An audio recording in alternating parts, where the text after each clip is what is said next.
Hey everybody, following up here on my Airstream front end brackets that go around my trailer. So if you missed my video 3 or 4 days ago, I posted one showing you that I had pulled apart my trailer, meaning taken all the furniture out and removed all the Victron and Battleborn components up there, saying I'm going to replace those.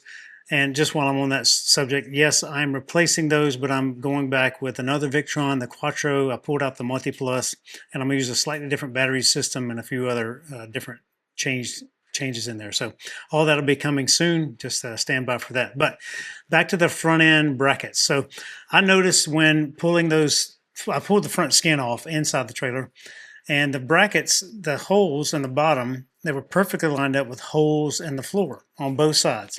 And then you had two other center mounting brackets. I sent the photos of that and a commentary to Airstream Support, and I got a reply back. In the interim, I sent this to 5 different senior technicians at 5 different dealerships that I know well who have been working on trailers for a long time. I sent it to a number of other independent shops around the country of people there who have been fixing stuff like this for a long time, and mobile RV techs who have either dealt with it or fixed it themselves. And when I sent this message, I sent these photos to all of those folks, all those friends of mine. I didn't say anything. I just said, "What's wrong with this photo?" 100% of them said it's missing bolts in the floor and there's moisture in that area.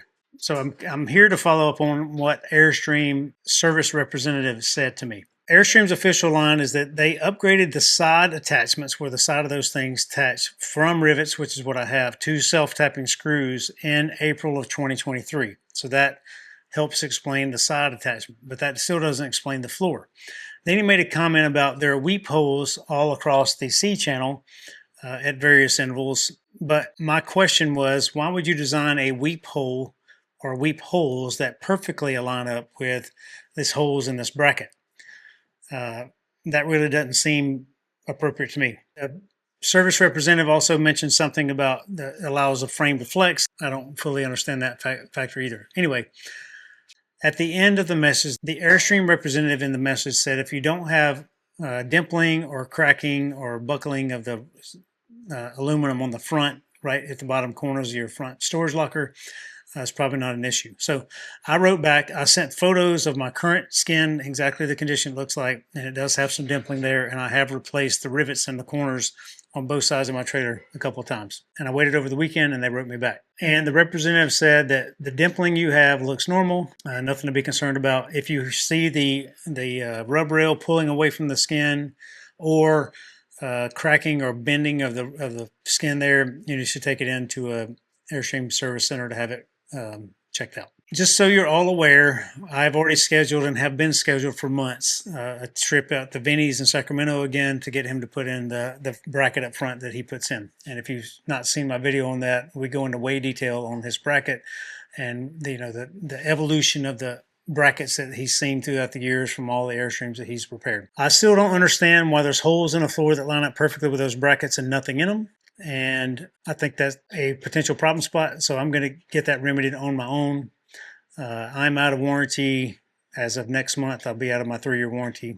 Do I have front end separation? I don't think so, but I also take care of my trailer. And I will tell you all that the AirSafe hitch has been a huge thing in my opinion, because I've had 0 popped rivets. I've had 0 rivets come out, slide out, move around anywhere on the trailer to include the front end. I've not seen any worsening of the way I tow. We've noticed a different shift in the way things shift in the trailer as we drive. No more things bouncing all over the place like they used to.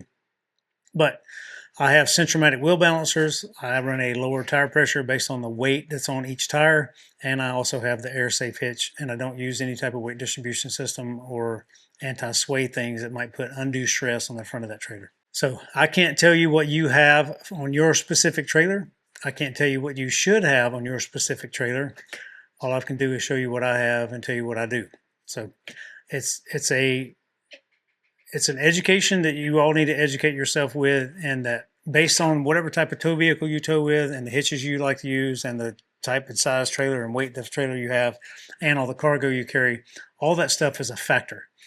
And I don't know that anybody has the 100% right answer. We can all just do the best educated guess we can give you with the math that's been provided out there in the world. So I don't know the answer. I truly don't know the answer, right or wrong, but I'm just telling you what I was told by Airstream and telling you what I was told by all the people that I trust in the world who work on these trailers all the time. So that's that. Hope that answers some of your questions. If I find anything else out, I'll follow up with a message and let you all know what I find out. But until then, hope you all have a Merry Christmas and Happy New Year, everybody. Bye.